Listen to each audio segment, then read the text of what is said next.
Hey guys, welcome to this week's podcast episode. And I've got a guest for you today, Danielle Orsino. And she is an author and she's going to talk about how creativity and talk about her works. And I think it's going to be a great conversation around the ideas of just creativity and authorship. And thanks so much for coming on. So, Danielle, welcome.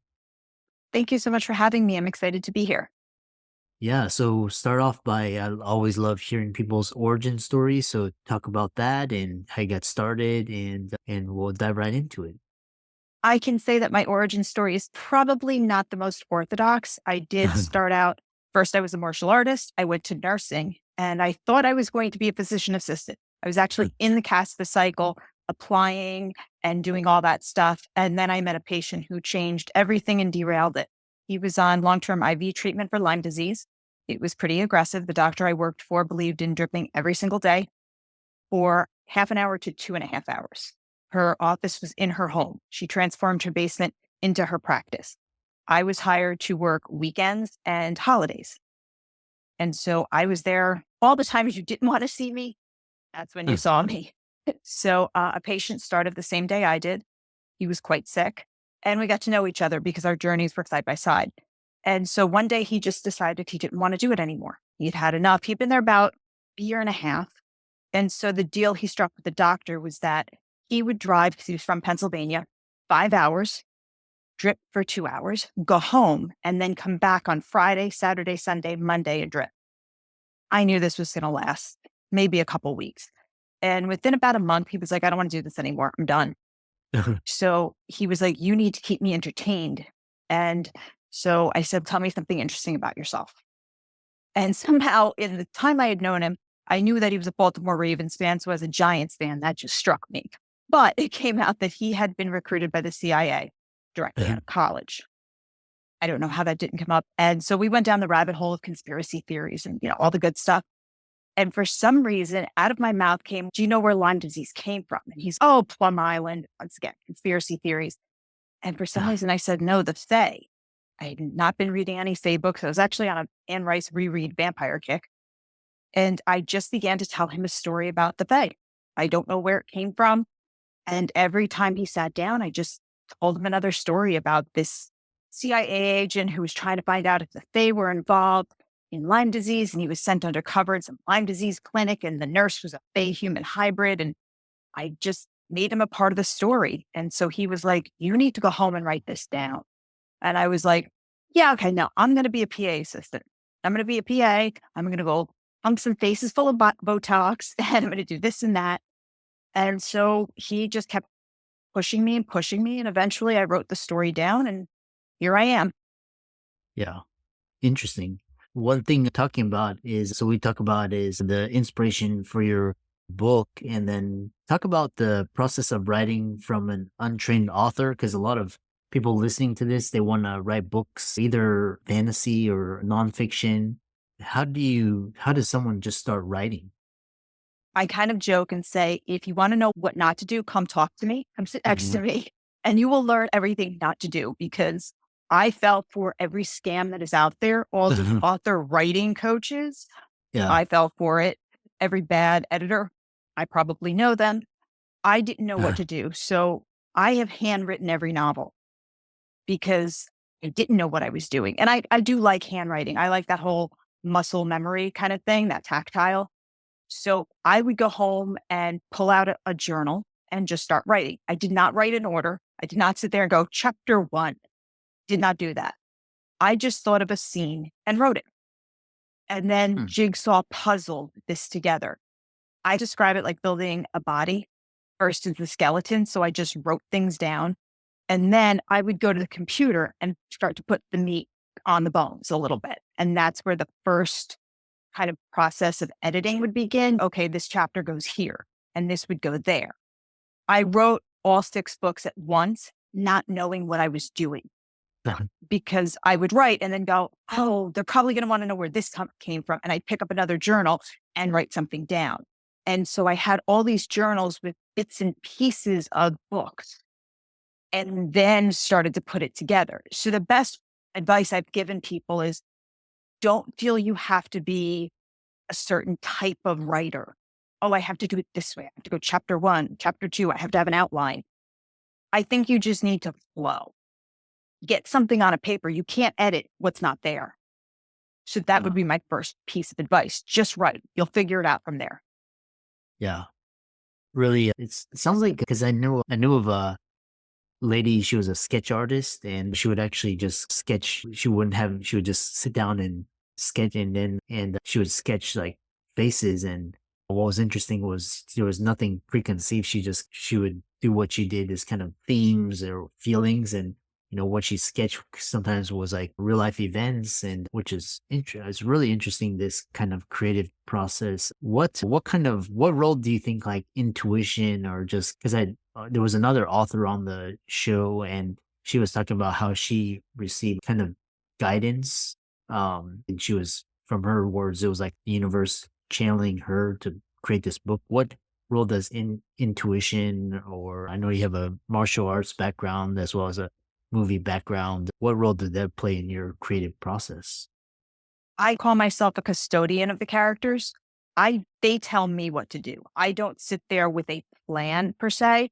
I just write and they'll tell me. I've joked before that at 3 a.m. for some reason, that's like the witching hour when all the inspiration hits. I think that's because the logical mind quiets down and everything else comes to the surface. So I think that plays a huge part in it. I believe if you think too hard and you start to put yourself in a box of the books tell me, like all the how to books tell me to do this, that's where you lose the creativity. If you just flow and you let your intuition take over, things happen in more of an organic state. I joke that I was never going to put like younger Fae kids in my books. And then one night, this little Fae character playing Cherry Bomb skipped across my head at 3 a.m. and was like, "Excuse me, you're going to get up now and write my story. My name's Indiga, and I'm a pain in the neck. Get up." And all of a sudden, Indiga was born, and she reminds me of Eloise in the Plaza, only a Fae. And her nickname was Little Big Mouth. And all of a sudden, the Fae Scooby Gang was born. And I had E, and I had Indiga and Dora. And I was like, I did not plan on you guys, and you just blew what I was doing apart. And they took the story over. But to me, that was all intuition. It wasn't me being like, okay, and getting my little outline, nature versus nurture, and this and that. Everything you learned like from creative writing in high school was all just them saying, no, we're going in this direction. Here we go. Happens and you just flow with it. I think that's the best way to go. So I think intuition plays a huge part in it. Yeah. When you say Fae, what do you mean? Not just for the audience, and what it sounds like, it's like a character, but just so that people are not lost. The Fae are, to me, they're fairies, but my Fae, it's an acronym. So Uh-huh. it's the Fellowship Aegis of Earth, the Defenders of Earth. They were angels who are locked out of heaven. And so they must become something else. So they become what the humans will call fairies, but they're not little things with wings. We have a one faction that are like that, will-o-wisps, but then there are dryad, there's mermaids, there's all different type, and they all come under the acronym of Fae. So there's light Fae and there's dark Fae, and they're brought into two different sects. And so from there, we have this whole world that's going on, and they go on to become the polytheistic gods and goddesses throughout time of human history. The Roman gods, the Egyptian gods, all of these things. That's what they are in my world. They and other people's universes are all different things. They're strict fairies or elves. In my world, they mean different things, but they're under the acronym of Fae. Interesting. What role does martial arts as well as costume play in your creative process, as well as creating connection with the readers and your fans? For me, martial arts was a huge factor because I love superhero movies. I'm a geek. What I hate is when you're watching a fight scene and all is a cape and a fist. And you're just like, what happened? And then the bad guys are just all over on the floor. And you're like, I have no idea, but something just happened. And you're like, I want to be a part of it. So when I do fight scenes, I do not do big sweeping battles. I don't ride horseback. So I'm not going to do it. I don't do archery. So I can't tell you that stuff. I try to write what I know. What I know is fighting. I was a forms competitor, I was points bar, I did continuous. So I can tell you what it's like to get punched in the face. I can tell you what it's like to kick somebody.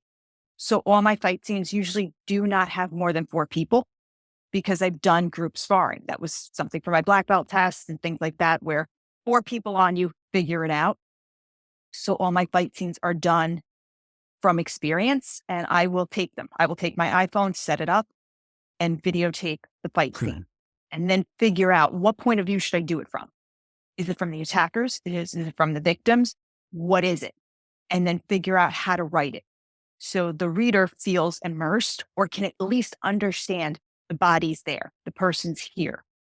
And I don't want them to feel lost. I want to figure out how can I explain it. Because if I tell somebody or they're reading crossing elbow, they're like, what's a crossing elbow? Somebody with martial art experience gets it. But someone else might be like, okay, do you make a cross with your elbow? What are you doing? So I want to make sure everybody understands. And one of the biggest compliments I got was when I was doing the audiobooks, which are being recorded right now. One of the narrators, Stefan from Skyboat Media, said, I've recorded hundreds of audiobooks. He's like, this was the clearest when it came to the fight scenes. And I thought, that's what I want to hear. Perfect. So that was a major factor for me. And martial arts helps guide that and hone it in to what I really want. Cosplay gave me the insight to what will these characters look like, feel like. I've dressed up like them. I figured out capes don't work when you're fighting. When you do the fight scene and you got a cape, you're like, nope, they're going to get it pulled. How long is the hair? Originally, the Power Brigade Angels, when they start out, they're the foot soldiers of the Archangels. They're not going to have long hair. It's going to get pulled in a fight. Fighting demons, you don't want to have a long ponytail. Demon's going to just yank it. So it was things like that. I had to really think about their armor and what would work. Knee pads, elbow pads. How would I figure that in? So cosplay does play a huge factor into making the characters feel as real as possible. Interesting. Next question is I have for you is you've been candid about the underbelly of the publishing industry, and what are some of the most surprising or challenging aspects you've encountered as an author? What is the underbelly? The stuff you don't see. When everybody thinks, oh, you've gotten signed, that's great. There is no advance anymore. Those days are long over. Nobody gives you a check and goes, here's $10,000. Go write that bestseller. There is no, we're going to sign you for 3 books. None of that happens anymore. I have been offered by one of the big 3. I have gone indie. I'm now self because you just got to do it yourself at this point. I've learned royalty. I've learned a lot about royalty statement. I've learned so much about royalty statement. And I've learned about everybody being transparent, quote unquote. I have learned at the end of the day, no one cares about your work the way you do. It is your baby. It's your creativity. You need to walk that line between having a death grip on it and not taking any criticism, learning when to let certain things go, when to being like, best, okay, do whatever you want. You gotta find that balance. And the end of the day, I've said this before, the publishing house is paying their bills. You are paying their bills. They need you to keep the electric on. They're going to tell you otherwise, and you will fall for it. I find that there is nothing out there to protect authors and their work. There really isn't. They can do whatever they want. You can sit there and approve a manuscript and send it to them. At the end of the day, they are going to decide what is most commercial. So you'll get your book and be like, yeah, this is great. And then you open it up to chapter 5 and you're like, where's that paragraph I approved? It's gone. Because they've decided commercially for whatever reason, this might offend this one, or we don't like that. And you're like, but that's not what I said. And okay, quality control isn't what it should be. I found X's in the middle of my book in a Word because of font issues. And it's just because it went to print. And they're like, it's fine. It's 1 word. Don't worry about it. We'll go back and fix it. I'm like, yeah, but the 200 books that went out have an X in the middle of the book. And they're like, I've been on the cover of my books in Cosplay, which was not my decision. That was the publisher's. After 2.5 years of building me up as you're the cosplay cover girl, he decided to change it, put typeset. And I'm like, I spent so much money on making those costumes, which I had to pay for those photo shoots. Everybody's, oh, they paid for them. I'm like, no, I had to do it. And they're like, you had to do it? And I'm like, yeah. So now I've made all these costumes, I put all this money in. You just told me. So Yeah. it's things like that that people don't understand. They think everything is George R. R. Martin. It's no, sweetie pie. No, no, no, no, no. You're making 15 cents off a book that everyone else is buying for 24.99, and you have no say over the price. Or people proofread it and go, "You have a mistake on page 32." I'm like, "Yeah, and I got no say." I don't know. So it's a lot of the people don't quite get. So I felt at the end, I just needed to take control. And I went to self-publishing. Mm. Yeah, interesting. It's almost the more I talk to creators these days, it's talking about owning and controlling your in basically your intellectual property. Coming from the it sounds like you a lot of coming from the like the gaming side. I don't know if you can speak about this intersection of AI and Web3 because Web3 is like allowing owners or creators to own and control their content and kind of kick out the middlemen. Are you able to talk about that? A little bit in the sense I've had offers from certain things and controlling. What I will say without getting too much is I've had a lot of questions brought up just in general about AI. So I can go a little more general in that sense. I do believe cutting out the middleman is good in some respects. But the reason why I'm going to preface this is that going back to the publishing thing is you have to do your own marketing. A lot of people once again think, oh, you've been signed. They must have a whole marketing machine. No, it's up to the authors. So if you're doing your own publishing or you're doing your own marketing, even though you're signed and you have to do all these things, why not cut the middleman out to a point? Because you have to do it anyway. So in that sense, I get it. From the AI standpoint, I've had a lot of people, especially with character design right now, a lot of the artists out there are like, you shouldn't use AI. You're getting rid of us. Mhm. And I've had authors say, but you want $1,000 per character. I can't use it in the book. I can't do anything commercial with it. I can't even use it in a promo, or I have to pay you licensing fees and you're going to take 8 months to do it. Okay. Or I can go to Prompt Hero, take 6 courses for $100, learn how it's not harvesting, data harvesting from outside, and I'm not stealing it, do it myself, and I can do whatever I want with it. Choices. So I see both sides. Now, if I was to do a graphic novel, I'm not doing it through AI. I'm going to an actual comic book artist, which I'm talking to someone right now who is extremely talented. I would never think of going over their head and going to AI. But if we're talking about an illustration in my book, yeah, I'm going to use AI. I'm sorry. No, I'm not going to steal it. I am going to, with things I've done, I've picked my own picture and my cosplay pictures and turned that into something. So I know it's me. I'm not stealing from anybody. So I think there's a balance there, but I get why people are cutting out the middleman because a lot of authors have been worked over so many times. They're pulling their hair out and they're going, I've tried, or the contracts are so one sided. Why sign? It just gets to that point where you're like, I don't want to give over something I have worked 10 years for, and they're going to take it and do whatever they want with it. So, like I said, I can see both sides as someone who's been offered some of those things. And I've looked at it and gone, but this says I have to give up my right. What do you mean? And they're like, but this, and then they jargon it and you give it to the lawyer, and the lawyer's, you're not really signing this, right? You're not even thinking of this. And I'm like, yeah, I was thinking about it because they're like, no, I do get it. Yeah. Interesting. Yeah, because for example, like my YouTube channel, I use like a lot of AI. And what's really interesting is the AI, the text to image now it's a little bit still clunky, but it's actually pretty good. And like I can generate hundreds of thumbnails for almost for free. Whereas if I go to editor, I got to pay him or her like 20, 30 bucks, and you have to wait. And it's just so much more efficient. Yeah, it's really, I know AI is like a tool, so you can use it for things. And yeah, how can people find you? And I know you've got a YouTube channel, you've got Instagram, check out your works, etc. Everybody can find me. Usually Instagram's the best place to get me. You can get me at Birth of the Fae _novel. But if you just type in Birth of the Fae, I pop up. That's where all my Fae news goes. So anything that's coming up with the books, anything like that, I post there. You can check me out on my YouTube channel, Danielle Orsino.